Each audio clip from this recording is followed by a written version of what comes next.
Forward to the cloud. Okay, There thank you. go. I'm hoping it goes to the right cloud. I don't have a cloud, so it must go to yours. I live in a Okay. cloud. You live in the cloud. All right, we're going to start with Maxine. Maxine has a joke for us tonight. Okay.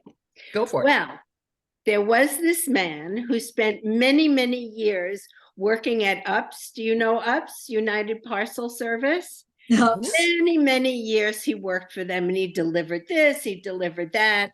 And then he decided not to work there anymore because what he really wanted to do in life was make headstones, work for like a cemetery and make headstones. And so soon after he started that job, a woman had died, and she was very proud of the fact that she was a virgin.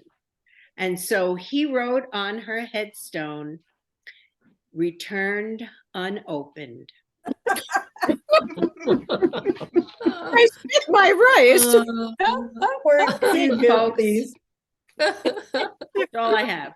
Oh, golly. All right. So, Hannah, who's doing the honors of introducing Kathy? Well, we have made announcements before that, before we're doing that. We have to talk about our fundraiser.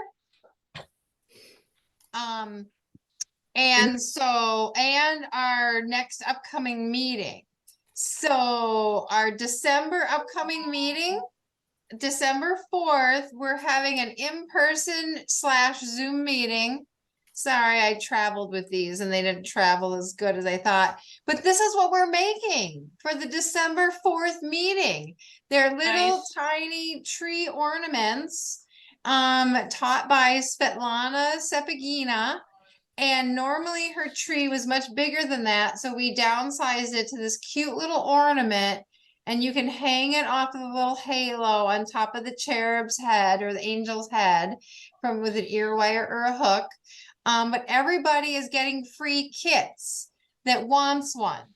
And so we'll be sending out an email really soon that says, are you coming to our December 4th meeting? It's in person at the Wilder Center. Starts at 6 to 8 or 6 to 9, excuse me, at the Wilder Center.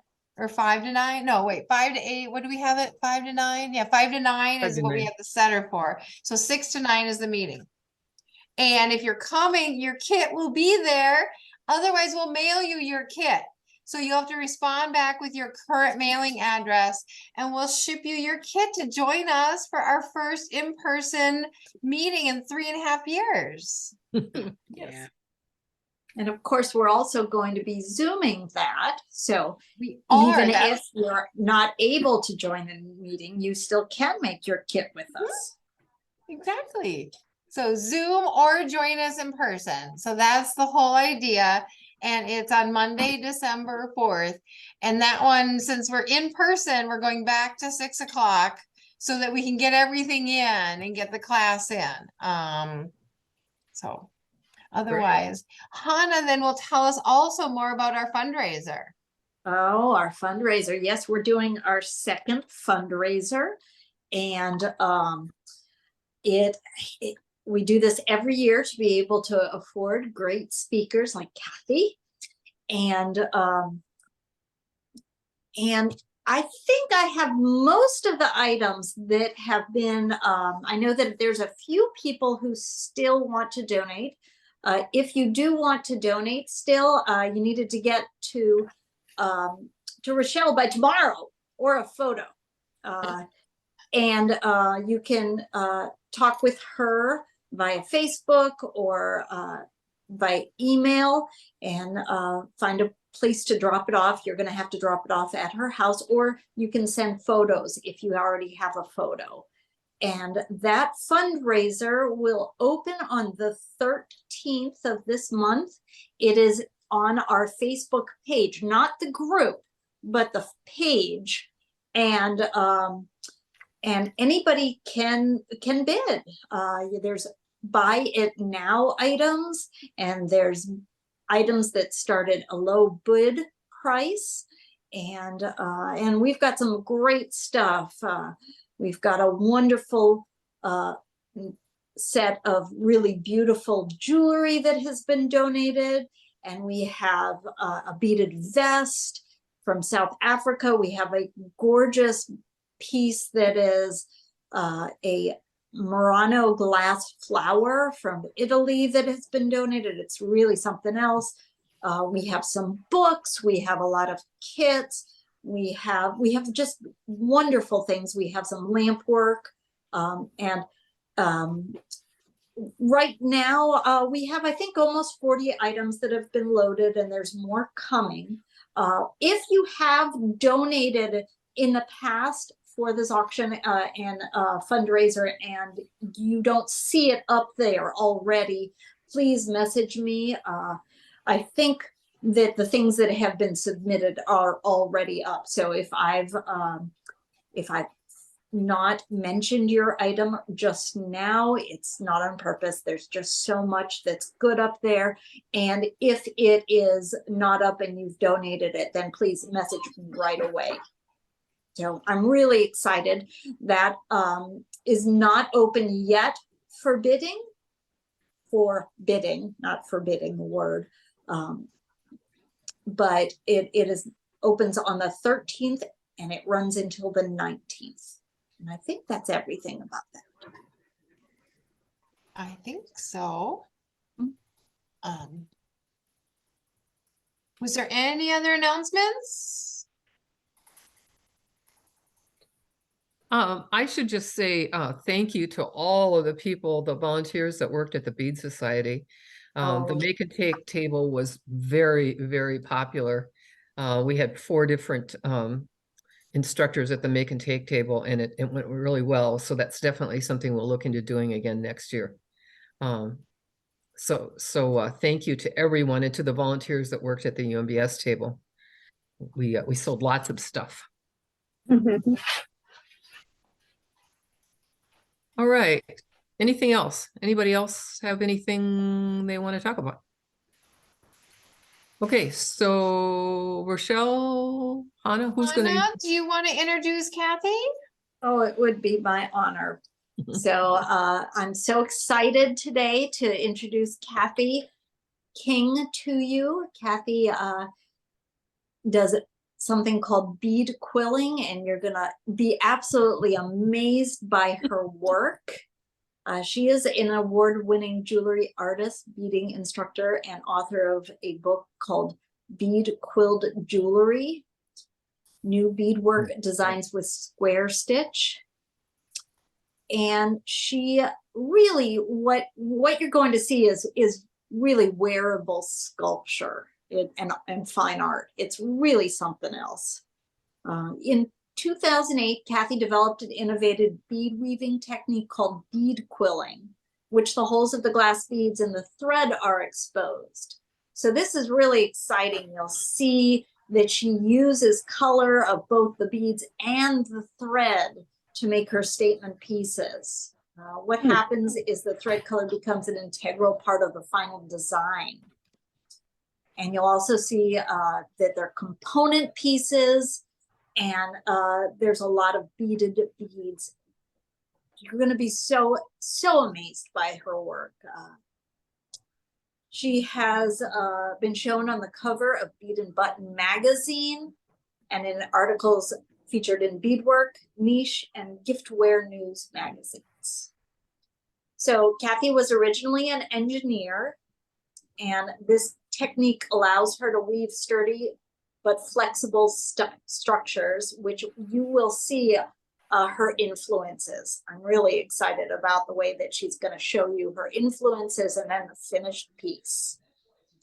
And I think that's probably enough of me talking about her, and we want to just see your stuff, Kathy, and to hear from you. So welcome, and thank you so much for joining us.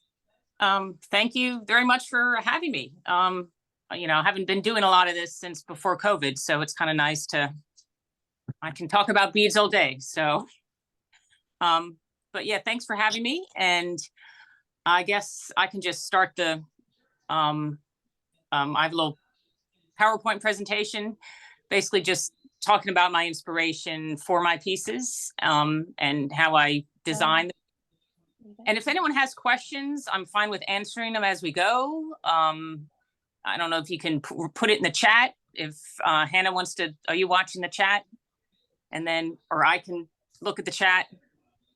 And I'm happy to take care of the chat, and I'll be putting in your links into the chat. And then if anybody has any questions, I'll unmute and yeah, or they can just raise their hand or something. So let me see if my thing shared here.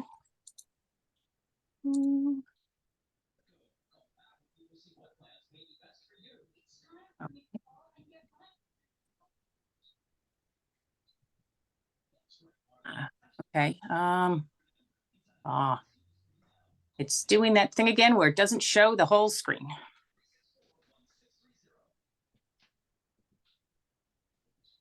Kathy, oh, there you go. Oh, there we go. Okay. How do I? Okay, Zoom keeps saying it's don't send. Oh, okay, there we go. Sorry, it keeps sending a pop-up thing saying something was wrong.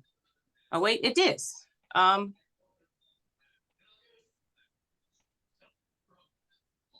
again. Okay. How's that? There we go. Looks Okay. great.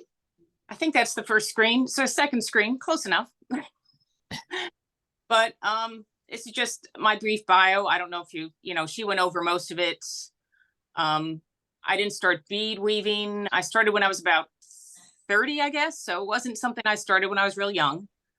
I took a class in 1999 from Carol Wilcox Wells, who, if anyone doesn't know her, she's an amazing bead artist and probably, I think, wrote the best books for if you need an introduction to bead weaving. Carol Wilcox Wells books would be a good place to start. But she came to Raleigh and I took some classes from her. And I loved peyote, and beaded beads were the thing I used to make the most of. But then in 2006, I kind of stumbled upon the bead quilling technique. It wasn't something I was out to try to create something new. I was actually looking to make a really thin peyote stitched bead, like only 2 beads high. And it didn't work with peyote, but when I laid it down, I could see all the thread and the color. And I'm like, oh, that looks kind of cool looking down at the holes. So that kind of gave me the idea to start it. And I knew what paper quilling was. So it took me about 2 years of playing around with it until I actually figured out what to do with it. Let's see. Is it going to change screens? There we go. So this is kind of where I get my inspiration. It's pretty much everywhere. The internet, of course. I take lots of classes, not necessarily from other beaders as much as other mediums. I love mixed media, so I play with a lot of paper. I read just books on everything. Fashion books I found really interesting. And I collect a lot of cultural kind of books, like tiles made in Spain or tiles made anywhere, or medieval designs. And the shapes and colorways, I get a lot of inspiration from those. And I have a list of books. I can share that later if you want to do that. Want me to do that? That'd be great. And if anyone hasn't seen the 500 series, which is the Showcase 500 Beaded Jewelry, which is the book here is showing. The 500 series is an amazing book. It has 500 pictures of either beaded jewelry or pottery or pins, or it's just a great series with really nice photos of art, if you ever wanted to look at that series. And so now going back through, like, I love history. And so this is kind of how my presentation goes. It's like my inspiration and the piece I ended up making. So I did a collaboration in 2010 with a local glass jewelry maker, glass bead maker.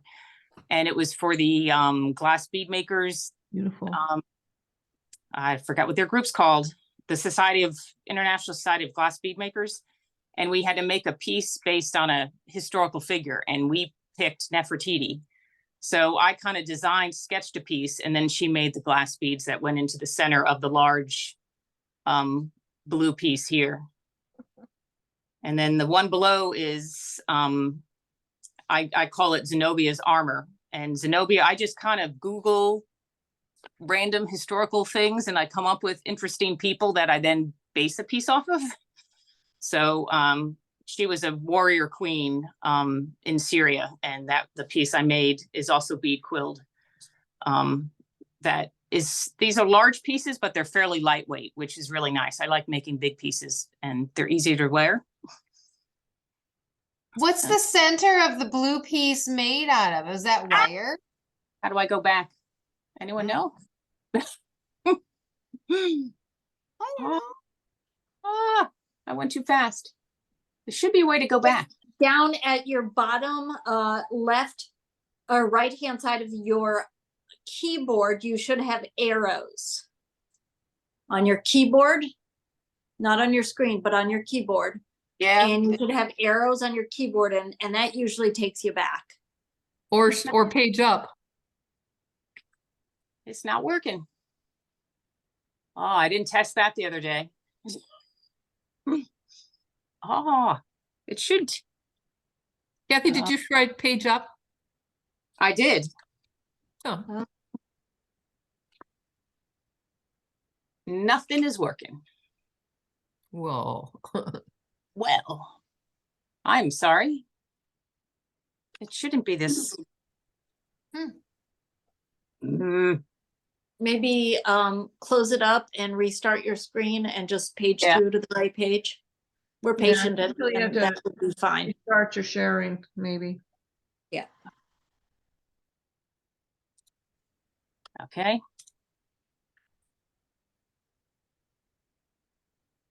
Oh, no, that's not what I want to do. Okay. Share that.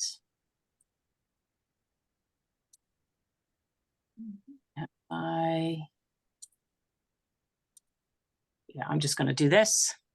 I think it takes a minute to update the share. Apologize. No worries. I mean, we're a real low-key group. And we've been dealing with these things for a while, so we know that this kind of thing happens.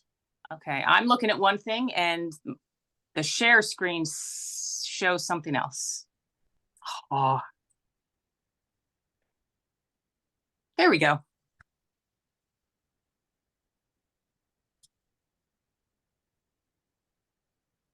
It takes a long time to go to the next page.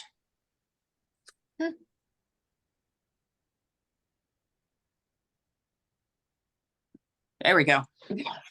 Okay, sorry, what was the question?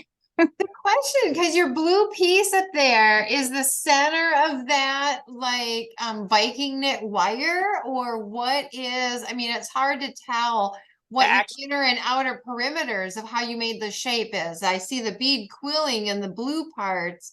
I was just, what's the rest of it? the center neck piece, the kind Yeah. of rope center. Yeah, what is that? It's actually tubular peyote, but it's over really thick plastic fish tank tubing. Oh, So it's like if you go to Home Depot or anywhere, they sell really thin stuff, or sometimes you can even buy tubing that they make for construction of some sort. So it provides a sturdier base, because that way I can stick a wire through it. So this piece is a little heavier, so the weight's not on the actual beadwork. It's on the wire that goes through that tube. but I like how it holds the shape. So that's a great use of materials. The tubing's really nice if you want a firm neck wire without actually being a wire. And then the bead quilling is attached to it around the outside. It's so good. Beautiful. Okay. And then more historical, my very loose interpretation of the like Queen Elizabethan collar. Basically because it's white, it just reminded me of the ruffled collar. And one of my favorite pieces is my Coastal Queen, which is the bottom green one, because it kind of sits up on your neck. It makes you sit up really tall because you can't Right. bend, but it's made to fit my neck, not my neck perfectly. I've made 2 other versions that I've sold, but they really have to fit the person. So you kind of have to try it on the person when you're making it. Beautiful. Wow. And what's like in the white piece, especially, you can see that the bead quilling is, I mean, it's still lightweight, but it's sturdy enough that it holds its shape like that without anything else in it. Like there's no wire or anything running through the shapes. It's just the thread tension is what keeps it together. And is And then- those size 11 beads, or what size are these white and green beads? The white ones are size 8 delicas, and then the bottom ones are gold, and they're size 10 delicas. Okay. So the bottom one has 2 different shades of green thread, and it's all gold beads. And the white one up top is actually kind of like an off-white thread and then white beads. The thing with the bead quilling is I don't use size 11 delicas because you can do it. And my first few pieces were made with those, but you go through the beads up to 12 times with the thread and it gets really, really tight. So size 10s and 8s work much better. Plus the 8s are really nice because they go really fast because they're much bigger.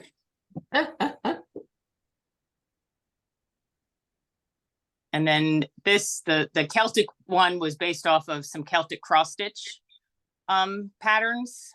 And again, that's a good design of, you know, the beads are all gold, but the Celtic border design is in the yellow and the green thread.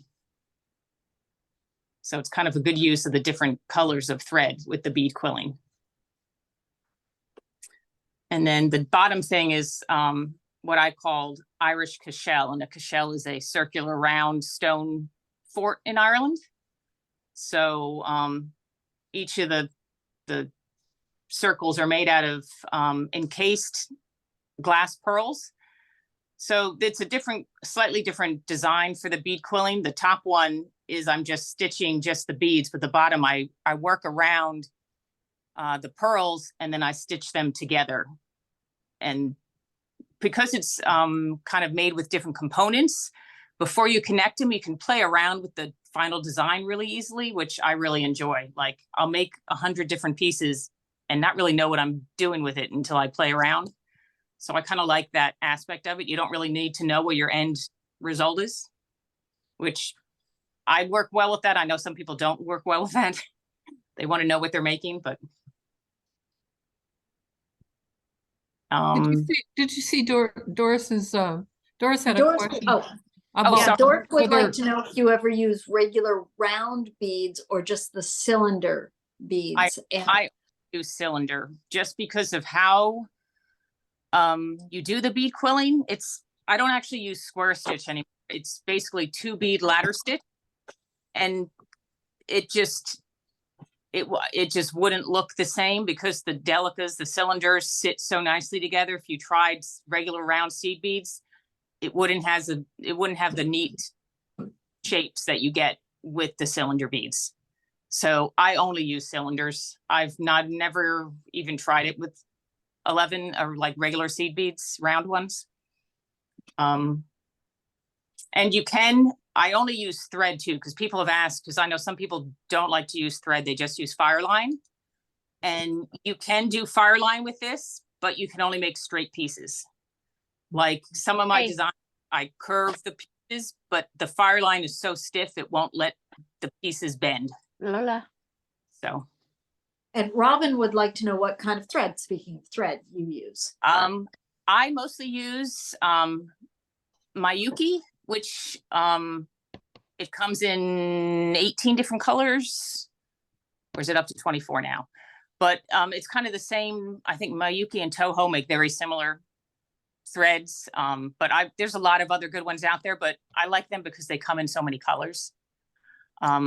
But I've gone shopping at Joann's and bought decorative, like embroidery threads, or I've used gold ones. You just have to weave with them really carefully because they're not as strong as the nylon beading thread. And so it's a little more frustrating to bead with those, but there's variegated thread out there that makes really cool designs because the colors change as you weave your piece. But none of the beading threads are variegated yet. So the Mayuki Toho, or there's I can't think of the other brands, but I can write those up afterwards. The top one here is what I call suspensions, because each of the main kind of neck pieces that go up and down are designed like suspension bridges. And then there's 6 strands of beaded beads holding it together. And then Art Deco kind of inspiration on the bottom. So there's lots of designs like the book on the left on the bottom books that just have geometric shapes and stuff in it, which is a really cool place to get inspirations. Here's a piece, the top piece that I call Cathedral, because it's based off of kind of like cathedral windows. There's the bead quilling, since it's flat and has lots of holes going up and down, is a great basis for, if you remember 1970s thread art or string art. So instead of nails, basically the holes of the bead quilling become the basis for the string art. So you can do really cool designs within your bead quilling. So I wish I could enlarge it, but the center of each of those purple windows on the top necklace is just really fine embroidery string, but it makes really cool designs in your bead. I thought that was a stop. Oh, wow. I have other pictures that show that better than that one, but the string art just makes it, it's a really cool addition to the beadwork. And then the bottom is Gothic windows pendant. What is the name of your book again? I love math. I love numbers. I love geometric shapes. So once I discovered how much I could do 3D with the bead quilling, I just love doing 3D shapes. The top one, it's called 8th Order Necklace, and there's about 18 shapes in there, and each one is made individually, and it's like an 8-sided shape. So if you flattened it out, it would be an octagon, but because of the thread tension, it kind of pops up into a 3D shape. And then the bottom one, based off of, it's called Cage Parabola. It was based off of my daughter's math homework, I think. That's another example of the string art designs that, but this one, instead of just string, I added strips of size 11 seed beads. And then each side of the parabolas have different colors beads. So if you flipped it over, there's another color on the other side. Kathy, what's the name of your, oh, there we go. Never mind, it got posted.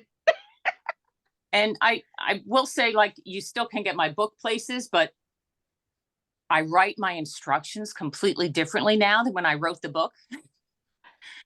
So I look at my book and I'm like, I don't know what I was thinking sometimes, but I wrote the book before I taught the class.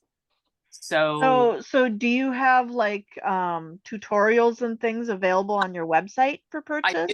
I have an Etsy shop that's called Kathy King Jewelry Shop, and I mean to rewrite more from the book and try to put them in packets on there, but I haven't got around to that. But okay, you said Happy King? Kathy King. Kathy King, okay. Kathy King Jewelry Shop. I have to look that up. So you do the technique differently now than you did when you wrote the book, like the actual how you do it? Very differently. I mean, they asked me to write the book before I'd ever written an instruction or ever taught it. And they kind of give you your deadline, and, you know, it's how I did it at the time, but since teaching it, the technique is 1,000 times better now than it was when I wrote the book. I love some of the designs in the book, but the way I do it is completely different. I mean, I don't use square stitch anymore. I use ladder stitch most of the time, because you can pick both beads up at the same time instead of doing one bead at a time. So it's actually fast. But so all my instructions in my Etsy shop are written completely differently than how I did it in the book.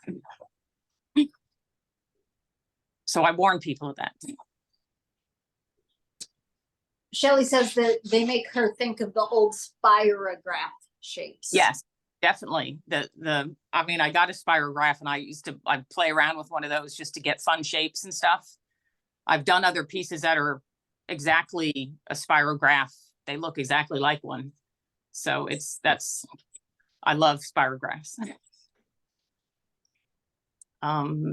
Here's more. The top one is, if anyone knows what a fractal is, it's kind of a infinitely repeating shape, and they happen in nature. So the pendant up top is kind of my beaded version of a fractal pendant.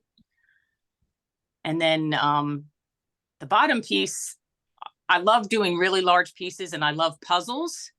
So this is one of the newer pieces. Well, it's not that new anymore, I guess. It's about 5 years old that I made, and it's 2 necklaces that can be worn together, which is the picture on the left with the pink and the silver. And then the one on the right is just the silver necklace by itself. So you can take the pieces apart and wear them, or they sit inside each other like a puzzle, and then you can wear them together. Oh, that's fun. It's just that's a fun necklace to wear. It's a fairly large necklace, but When you designed it, was it that way, or you're like, oh, these two work great together? no, I designed the pink piece first. I just liked the shape I made. Don't really plan 90% of what I make. I was playing with beads and I folded it and made that curve, and I'm like, oh, that's cool. And then once I made that shape, I realized it's a big enough shape. I needed to stick something inside it. So I did design the second piece to go in the first piece, but that wasn't the plan from the beginning. There really wasn't a plan from the beginning. I know most people think I sit down and I say like 1 in 20 of my pieces is actually drawn out. The rest is just made up as I go. And here's the biggest piece. This piece is 3 necklaces. The one on the big picture on the left is all 3 pieces, and then the individual necklaces are shown in the middle. So they all nestle inside each other. So Wow. you can wear 2 of them together, you can wear 3 of them, or you can wear them individually. That's so cool.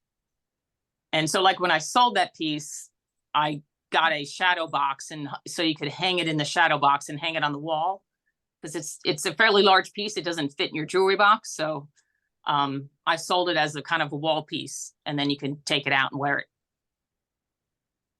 But that one has, in the end, I like when I sell pieces, I like putting the number of beads that are in each of the pieces.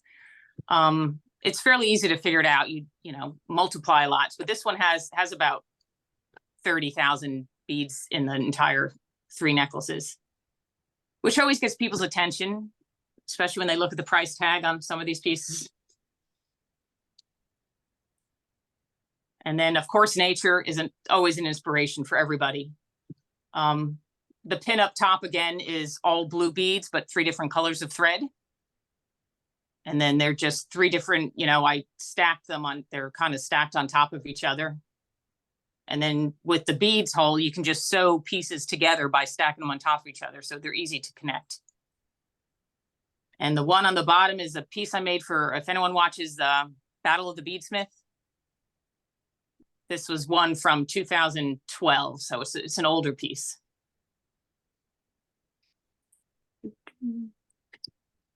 And then my new direction, what I really like to do I'm doing now is more sculptural pieces that aren't necessarily wearable. So these are my 3 larger pieces I've made. And the one on the left is nature inspired. The one in the middle is math inspired. Lots of the string art in that one. Yeah. And then the one on the right, Beautiful. inspired that. It's basically inspired by if anyone knows what a whirligig is, Yeah. blown around by the wind. So this everything in there actually spins if you Oh, come here. That's great, Kathy. So that's my new direction. Now I'm also making a lot of pieces that have jewelry because I love doing mixed media, I'll have like jewelry inside the pieces that you can take out. And that is it.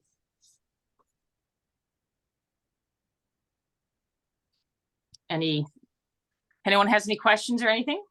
I can That's great. I'll share. So when you make a sculptural piece in these sculptures, are you doing something different than the jewelry pieces? Like as in the construction or anything?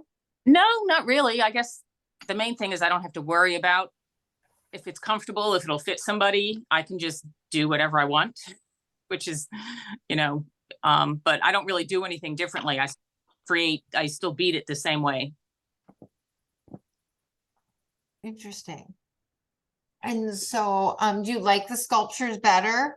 Or you have so much jewelry that why not? Or Just since the pandemic, I really got into the mixed media and art journaling and stuff. And I know I've always liked creating interesting things. So it's just adding my beadwork to other art projects, basically. I mean, it's also a different, if I want to sell it, sometimes people will spend more on a piece of art they don't think is just jewelry, if that makes sense. Mhm. Oh. Mhm. I can show you some of the pieces I'm currently working on if you want. We would love to see. Oh yeah, my gosh, yes. And I'm going- Kathy, you've made like crowns and head pieces and stuff like that. I remember seeing. I'll leave the meeting on my computer because I'm done there. Okay. But I'm just going to walk. You can Mhm. tour my house as we go. Okay. I think I can switch around the screen, can I? Oh, We have I a don't- couple of comments and some questions Okay. for you. So give me a second while I get back there. Becky says that your pieces are really unique and thank you for sharing. Anne would like to know which piece in the presentation took the longest and how long did it take you to make? Probably definitely the large 3 necklace piece. And some of them take me months to make just because I sit and look at them. But each necklace would probably take me a week or 2 to make. So I could probably do the whole piece in 6 or 7 weeks. But that's beading about 15. I mean, I'm a fast beader too. I tend to bead really fast. So I know it's like 20 hours a necklace, basically, each piece. Let's see. Well, that's really fast. So Robin would like to know if you have ever quilled with paper for inspiration. Mm. I have. I knew what paper quilling was, but I didn't need to make a few pieces to put in my book. So the front of the book has a few samples of paper quilling. But I've done some, but very little. But I haven't made anything really nice out of, if you Google paper quilling now, there's amazing artists out there who do just really cool things with paper quilling. Let's see. Paulette and I have put some of Kathy's links for her Etsy shop, her website, her Instagram, and her Facebook into the chat. So you guys will be able to see more of her work also. what a fun studio space. Yeah, here's my current messy desk. Here's a current piece little sculptural piece I'm working on. Ooh. And then Cute. off of that comes a pin. So I kind of like these here's another one that's like the pin hangs on here and then you can take it off and it's like a little sculpture. So let's see what other I like doing large beaded beads that aren't just bead quilling, but if anyone likes beaded beads, these are really large ones. This has about 6,000 little beads into one beaded bead. So that's another thing I love to do is beaded beads. I don't know. Yeah, this is my hoard, my bead hoard. I like Um, how it's color organized. this is this is probably my favorite part of my whole studio is just looking at all my beads, because they used to be in tubes and in boxes, and these are all just my 15s. And looking at the colors is so much better than having to claw through boxes of them. The shelving unit was from like Facebook Marketplace or something. But so yeah, Really pretty. That's just happy. I guess that's, I don't know, any other questions or? So Hey, if Kathy? you're making a skull or any piece, so you just pick up the beads and start playing, or do you like have a color palette worked out at least, or what's the start point? I'm guessing a color, I guess, what I feel like working with. For these little sculptures, I do a lot of thrifting, and I buy these old pins that like these guys, Mm-hmm. and I hand paint them, and then I, do the whatever color I feel like putting in the center. But a bigger piece is, I'd say I start with color. And then, unless there's a bead, like I have some large beads, sometimes I want to put into a piece and whatever colors go with them. But sometimes I just, pick a color I want to work with, usually lots of blues and greens.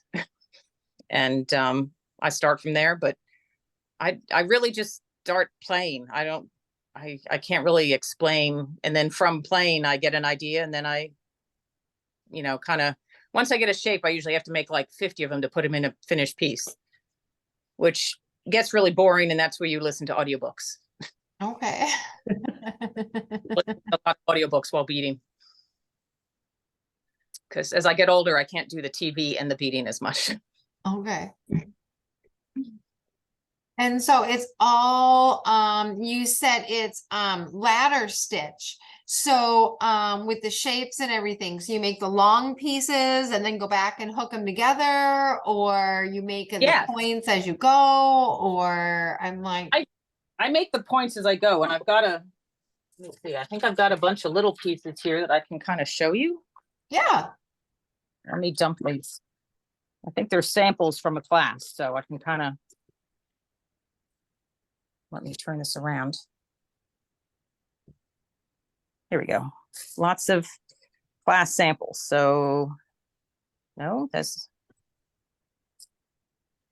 okay. So here's kind of how it shows you what my 3D pieces look like. It's hard to do this while holding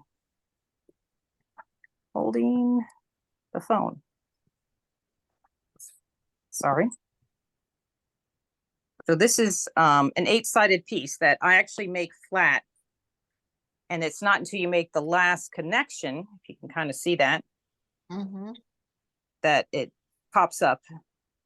So you're making, how I teach this is kind of making 8 straight pieces, and then how do you connect them?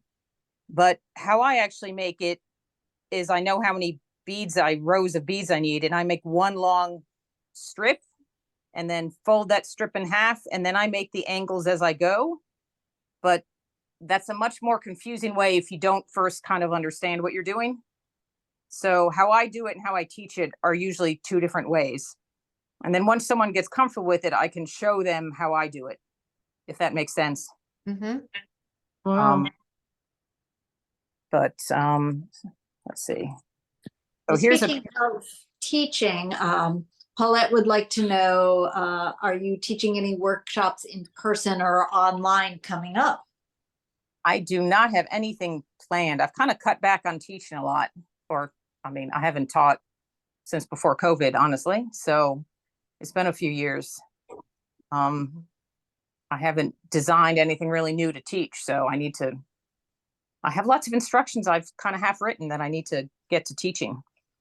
But nothing planned right now. And so that's where our February 10th Let's Bead Live comes in. And how about a little project, for that, and then get people like a little taste of how to make a little shape. Yeah, any particular shape you'd want? I don't know. That's where the feedback from all of you watching comes in. I mean, we can do an actual project, or we can just kind of do how to do the different angles, and you can, I mean, how you make the 8-sided shape is the same way you make the 4-sided shape, or you can do, here's a, oops, here's a bunch of triangles that are stuck together, but they're all made basically the same way.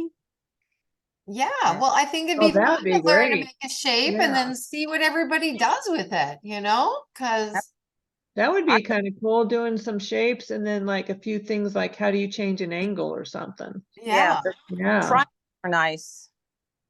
This is an S clasp, so you can make fun clasps. oh, absolutely.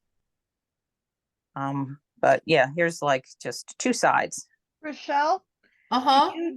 are the Let's Bead live, are those normally recorded so I could go back and watch it later if I They can't are attend? always recorded as long as the host has the brain power going on. Yes.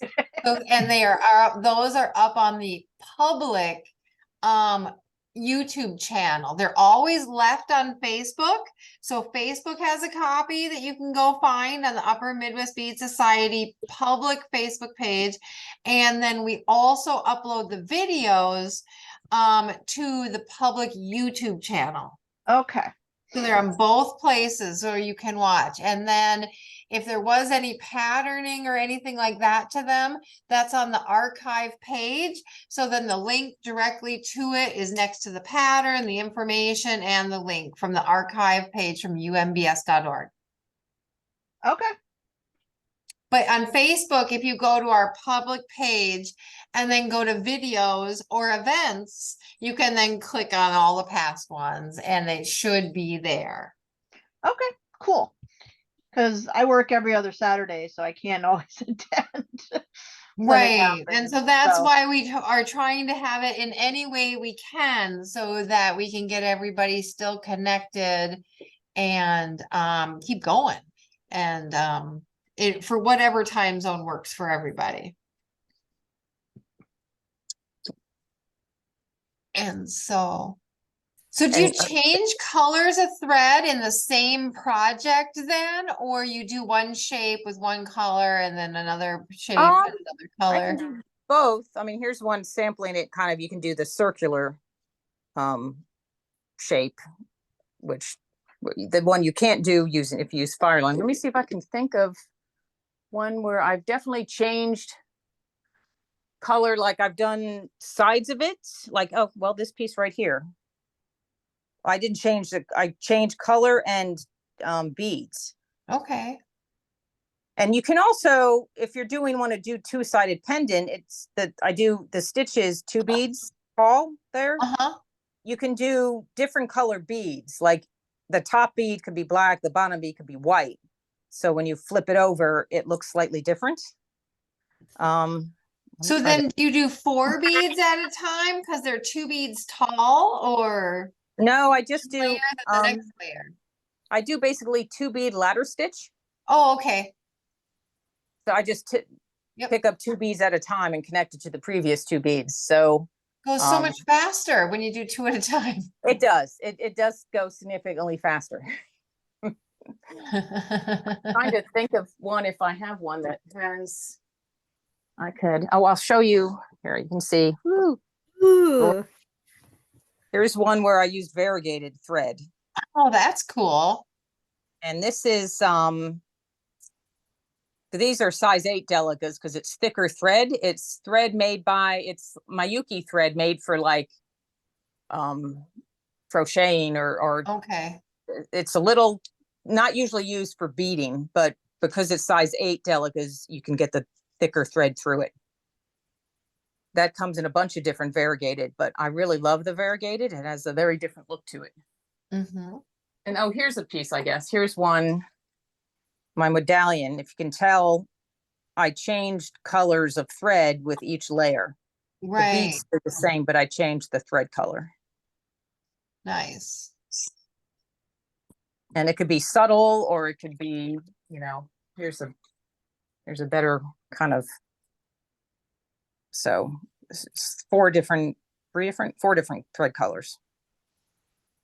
Nice. That's what I love about your work. It just looks so different. Like you have a bead that's one thing with the finishes, and then you have the thread, and then how you do it. It's amazing what you get, what you see. And here's a sample of how you can do the kind of string art with beads. So I believe it was Anne. I'm not looking at my my screen right now, but Anne would like to know about the piece that you're wearing. I think it's Anne. the piece that I'm wearing, this is a really old piece. This is just it is beaded beads. Let's see, it's kind of sculptural peyote, but I kind of wove beaded beads in. Instead of just picking up a bead, I picked up a beaded bead, if that makes sense. So there's no, it's just a I don't know, there's no real pattern. But this is probably like a 15-year-old necklace, but I wear it all the time. It's just beaded beads kind of loosely put together.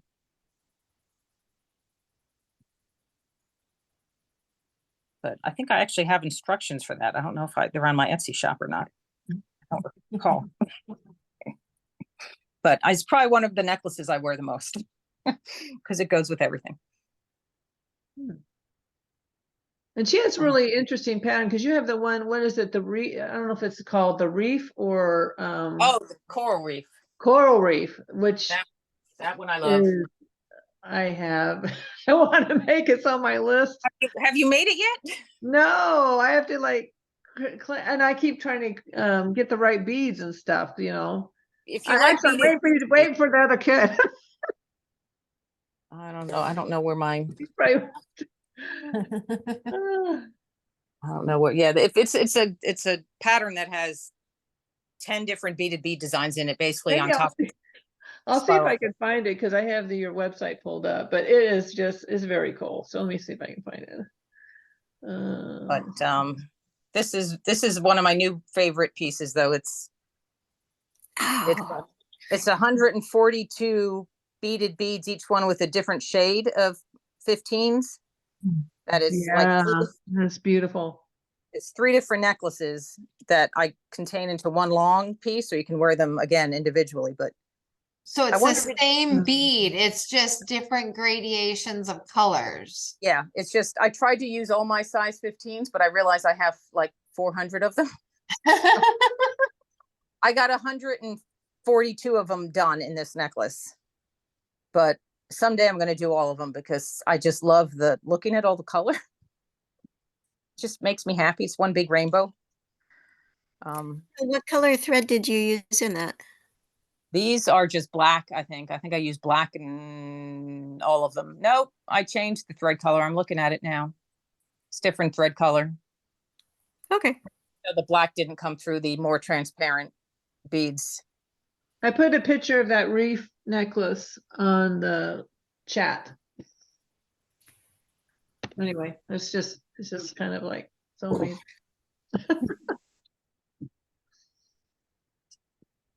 Oh, wow. There's another good structural sample. I call it my Ferris wheel bracelet, but how the bead quilling provides the, structure for the piece. If you like things poking off your wrist. Very cool. If you're gonna wear structure, why not wear big structure? Yeah. I'm up for that.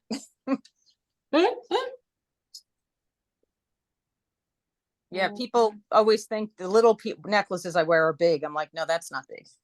This probably still is my favorite. This one is one of the larger ones. So I love that. Oh my gosh. So I don't here's think I've ever seen that one, Kathy, but wow. There it comes apart. So that's beautiful. It's so cool.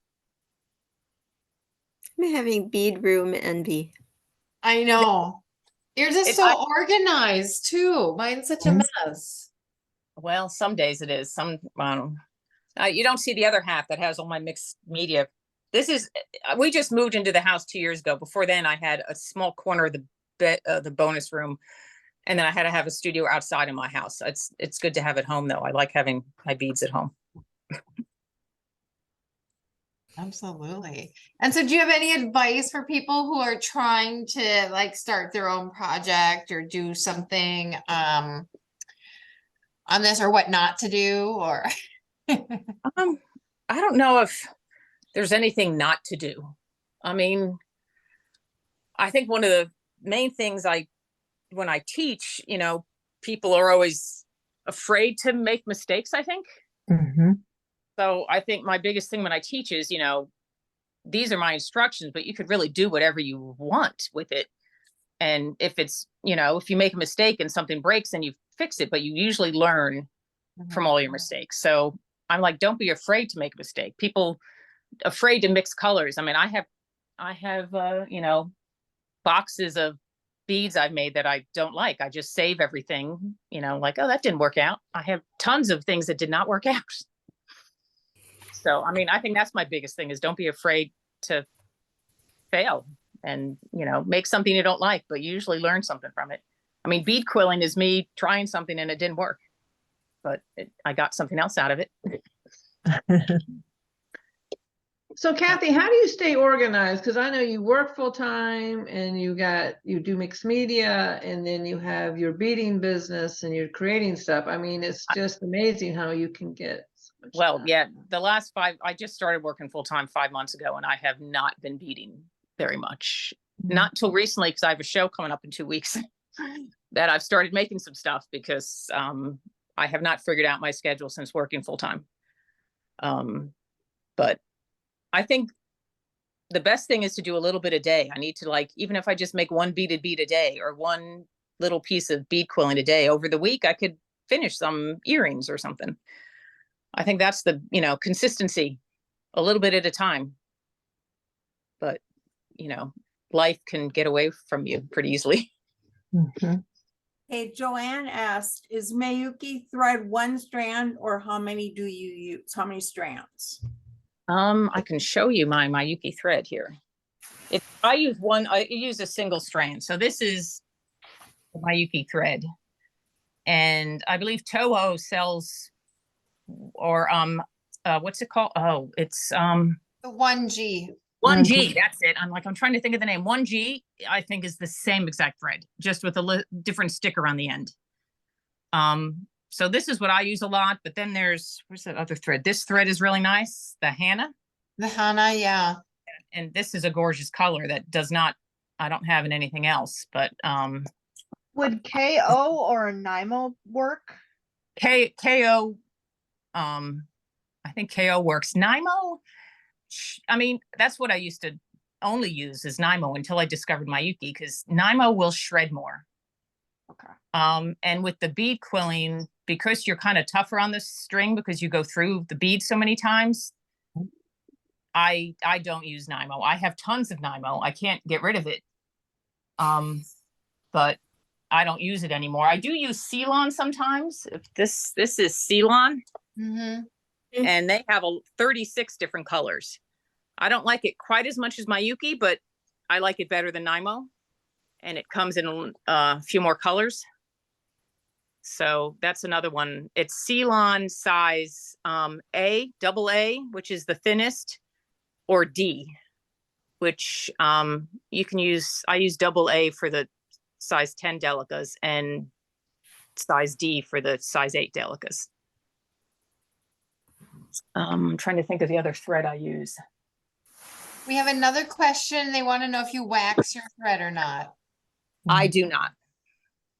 Especially with the bead quilling, it gets tight. It'll just kind of clog on top of your thread.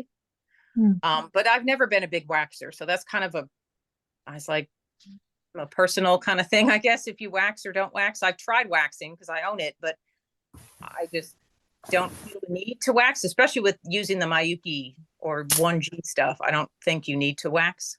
Because most people use the wax for rigidity in their pieces. So I wasn't sure if it helped to have that structure, or because you're going through so many times, it doesn't matter anyway. No, I mean, you can have looser, when I look at my older pieces, some of my older bead quilling pieces are looser, but I tend to have pretty sturdy tension. But in some of the bead quilling pieces, you want to be tight to hold the rigidity. But like if it's too loose, you can just work up and down back through it to tighten it more. That's what's kind of nice. It's kind of forgiving that way. It's easy to add more thread or add more beads, but if you have too many beads, it's really hard to take bead quilling apart because of the way you put it together. It's not so forgiving when you have too many beads, but you can add more beads. So adding more thread is just as easy. Normally, if you add too many beads, the old technique is to break the bead away, you know, so it goes, but with all that thread, then you're still left with the thread. So No, it probably doesn't work. Because that's happened to me. Things have a bead is broken or something, and I can't, like, you can't. Now, if you're just doing the initial square stitch or ladder stitch, but when you to actually make the shape, you fold that ladder stitch over and you stitch 2 strips of it together to make the actual shapes. And it's a lot of stitching, and it really doesn't come undone easily. Which is why I have lots of half-done pieces that, you know, I just leave. I don't bother taking cut them apart because it's just too much thread and too much work. Yeah. So a lot of times I'll save them, and then sometimes I'll just stitch them into another piece. I'll make some odd thing and I'll use the pieces, which is why I don't throw away any of my oddball pieces. You never know when you're gonna need to use it. So there's a piece we got in the Toho Challenge that Hyde Peterson used wire instead of thread to quill his beads together. Have you ever done that? No, I have not. Yeah, it was really cool. And so he used red wire over a cream colored bead and it created, but he did it single. So not a double layer, it was a single layer. But it was really cool looking, and I didn't know if I mean, wire just seems so much harder to work with. I've done other stuff with wire. I did what did I do? I did right angle weave with really big beads in wire, but not. I'll have to find that piece. That sounds cool. I love his stuff. Yeah, I just shipped really it to Japan, but we have a few photos of it, and so yeah, he was making a Lalique recreation. And so the whole skirt of her dress was the red wire instead of thread. So it was really cool. Check that out. And so yeah, because I kept breaking my wire when we were making the little trees. And so I was like, how does he do this? It could be the kind of wire he's using, Rochelle. Yeah. I don't know. Because, different wires have different tensile strengths. Probably, but yeah, like you said, you went through an 11-0 round bead 11 times with the wire. Or whatever, I mean, there's 8 times because it was in the thing. How many times do you go through them?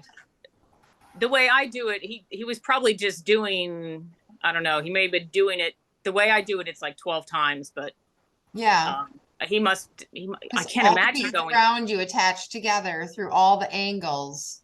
Wow. Okay, I'm dying to see what that looks like because I can't imagine doing it with wire. I can't even imagine. Kathy, when you do your beaded beads, those big ones, I mean, do you just start small and then keep going These bigger? guys? Yeah, them. Well, the center is these are all size 8s. That's the basis, size 8 delicas. And so these are it's 1, 2, 3 layers. So like I make the first layer, the length of it, and then I embellish the ends of it, and then I do another layer in the middle of peyote around it and embellish that, and then do a final layer and then embellish that. That is gorgeous. I mean, what a great Christmas. So it weighs like 3 pounds. This one is a little, you feel it. I mean, most of these, like, did you do some of my my spinning top ones? Yes, I have. Yeah. And those are light. This is the same technique with just bigger beads. Okay. All right. It's the same layering of the peyote, just bigger delicas and lots more embellishment in the end. Okay, cool. Write that down. Hey, Kathy, do you have any, this is Andrea from 10 years ago from Cabo. Oh, okay. Oh, wow. Right?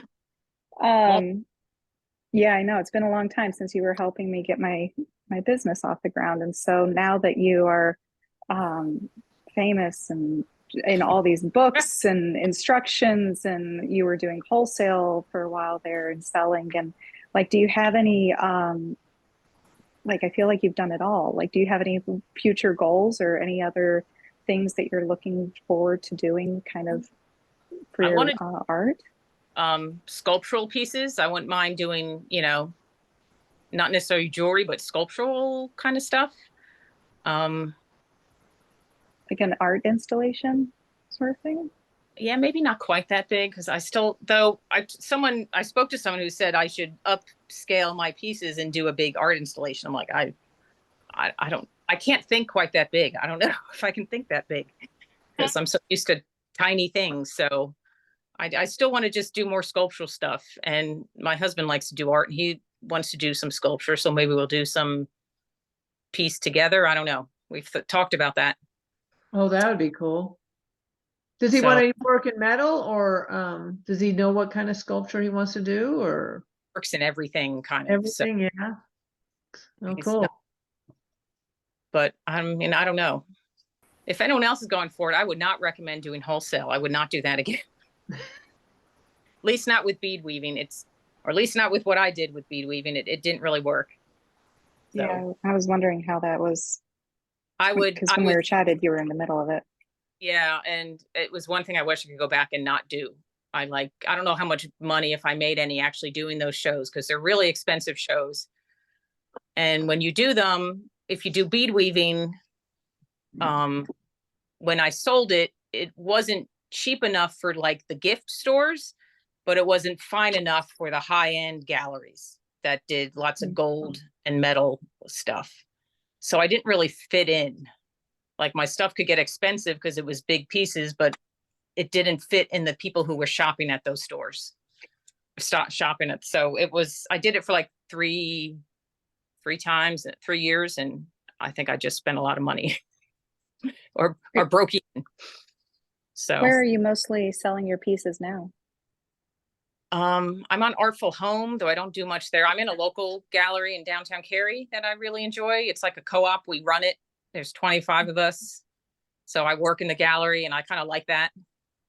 But I don't know. In the last couple of years, I haven't sold tons. So I'm kind of trying to get back into it more. But yeah, I guess sculpture is where I'm going in the future with, you know, beads and other stuff combined.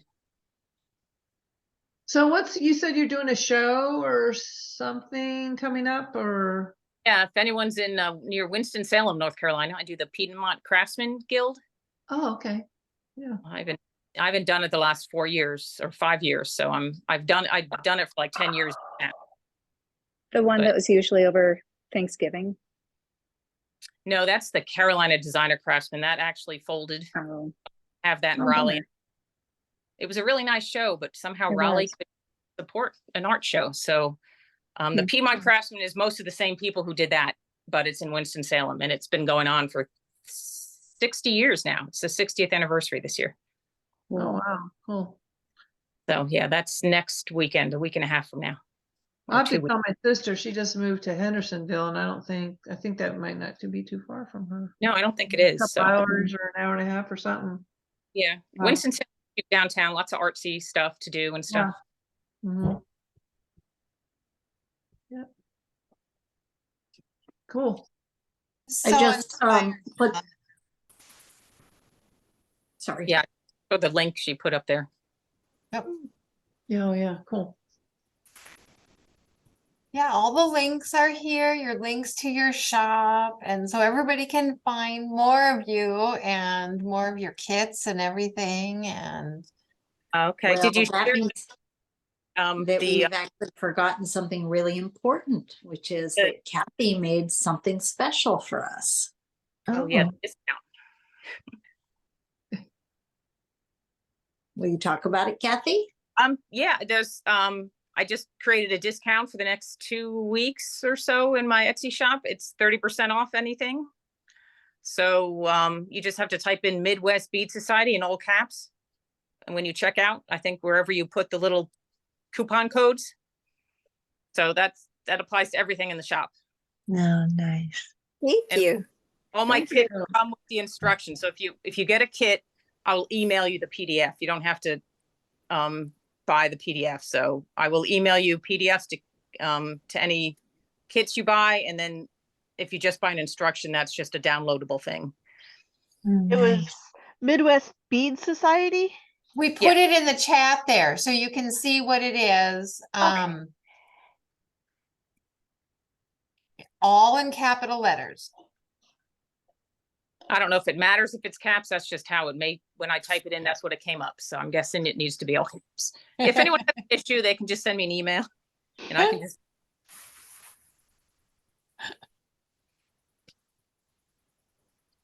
Because I already added some of your stuff to my favorites. So I have to go in there and buy it now. It's, I mean, you go to her shop and you're Etsy and you're like, well, okay, that one, you know, like Yeah, that. that's what I end up doing. That's like I have like 400 things in my favorites folder.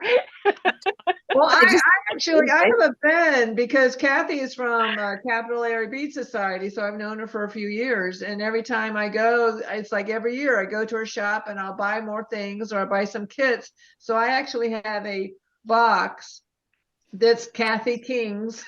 Oh, You need to get So I busy. can start, you know, making sure I make some of the stuff. But it's just, yeah, that's on my list. It's like it's moving its way up, though. I tell you. I take somebody else's box, finish their stuff, and then her box is moving up. So anyway, This has been so much fun. I really am inspired to go home and play with beads now. And I'm with you. and Yeah. I think if we could get her to, if we could do that angle, like do a strip of things, and then how you change an angle or do whatever, and do some shapes and all that. yeah, that it would could be be really interesting awesome. Yeah. to get a feel for how that all plays out and everything. So I mean, it's only 2 angles you can make, and then the rest is just bending stuff. So, no, Cool. there's a lot Maybe to I'll play, make everything in circles. but I really appreciate you guys having me. It's been a lot of fun. So hopefully, Oh, you know, go home and play with your beads. exactly. oh. Thank I'll you. play with mine. Yeah. Thank you. All right, thank you. I Kathy. love it. Thank you. Thanks, Kathy. This has been fun. Okay, Super thanks a lot. fun. Thank No. you so much.